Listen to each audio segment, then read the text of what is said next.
Atstovauju Hygge Lietuva, kuri užsiima namų jaukumo akcentų prekybą.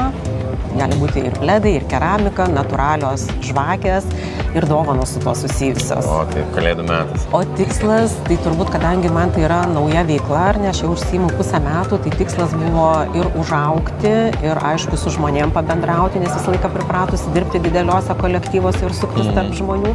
Tai tiesiog tas vienišumo jausmas buvo atsiradęs.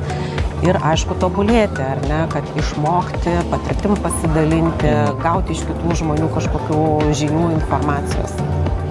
Taip, viena vertybė yra mokymasis visą gyvenimą, tai manau labai gerai pataikiai.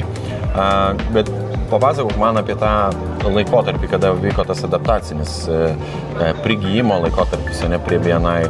Kaip pati vertini tą mentoriaus pagalbą, ar buvo lengva, paprasta, ar vis tik yra iššūkių net ir su mentoriu? Aišku, kad labai didelių iššūkių tai nėra, aišku, bet kokiu atveju ta pagalba tikrai reikalinga ir naudinga ir tikrai padėjo ir lengviau susiorientuoti.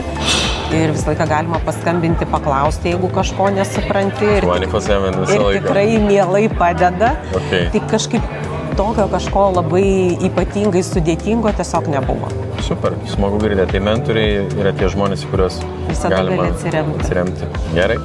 Tiek ten norėjau paklausti, labai linkiu tau sėkmės, gero sezono, kalėdų metas dovanas, jaukios dovanas iš tavo rankų, manau, tikrai džiugins ne vieną. Ir ką, iki sekančio trečiadienio. Gerai, dėkui, iki. Ačiū.